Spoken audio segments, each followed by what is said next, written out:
keçən dəfə glazur almışdım hazır. Onu da düzgün eləyə bilməmişdim. Bunu deyəsən düzgün eləmişəm. Dəqiq ölçüm aparmamışam. 25 qrama kiseldir bu. 175 mililitr su tökülür.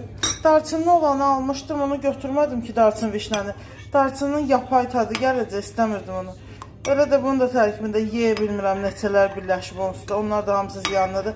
Keçən dəfə mən yeni ilə aid uşağa konfet də almışdım. O da yeyələri özündə birləşdirdi. Sadəcə güzəlliyinə dayanamayıb aldım. Dadını bilmirəm, yeməmişəm. O yedi, bəyənmədi. Kiselle bu şəkildə.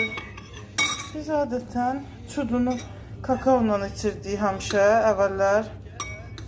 Məşhur evdə hazırlanan yeməklər qutabı idi. Pirajki yanında kisel içirdik. Bu cür uşaqlıqdan formalaşan düzgün və yalan, düzgün olmayan qida vərdişləri. Hansı ki, hər nə qədər də bəlli bir yerlərdə, fransız kafelərində, restoranlarında bizə desələr ki, ya da başqa bir yerdə dönər yanında mütləq ayran lazımdır, pepsi lazımdır. Ya da hər hansı bir nəysə alanda yeməyə, yanında içməli bir şey də almalısan. Bu da onsuz da obezitenin təməl nədənidir. Bəziləri deyir olar, bəziləri deyir duru qatı ayrımı eləməlisən. Məncə də eləməkdə fayda var, hər nə qədər alındıra bilməsək də.